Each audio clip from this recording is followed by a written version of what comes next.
سلامونه ملګرو.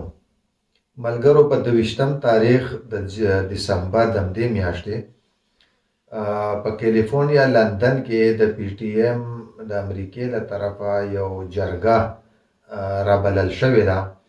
دا جرګه به د پی ټی ایم چې کوم د خیبر جرګه وه په 11 12 14 اکتوبر د هغې په تسلسل کې به کېږي. د هغې چې کومې پرېکړې شوې وي، کوم وخت یې ورکړی و، په هغې به خبرې کېږي. ملګرو، پی ټی ایم چې دی دا یو مزاحمتي تحریک دی، وسلواله مبارزه نه کوي. دا په پښتنو کې، په خپل ولس کې، په افغانانو کې یو شعور، یو بیداري، یو اتفاق را جوړولو دپاره جوړ شوی دی. زمونږ دا مبارزه نه د یو جرګې سره ختمیږي، نه د یو هغه سره. دا مبارزه به تر هغې جاري وي چې تر کومه پورې موږ خپل مقصد ته نه ورسېدلي، موږ خپلواکي نه وي ترلاسه کړې.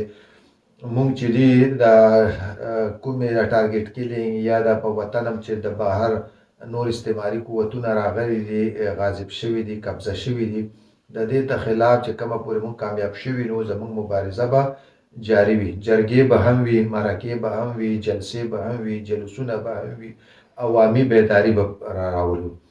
نو په یورپ، په امریکا، په کینیډا کې چې څومره هم زموږ د پښتنو د لر او بر مشران دي، موږ هغې ته دا بلنه ورکوو چې تاسې زموږ سره په دې 22 د دسمبر چې کوم کیلیفورنیا کې جرګه رابلل شوې ده، په دې کې راسره لازم ګډون وکړئ. خپل سوچونه، خپل فکرونه، خپل نظرونه راسره شریک کړئ او زیات نه زیات تعداد کې کوشش وکړئ چې راشئ. مننه، خوشحاله اوسئ.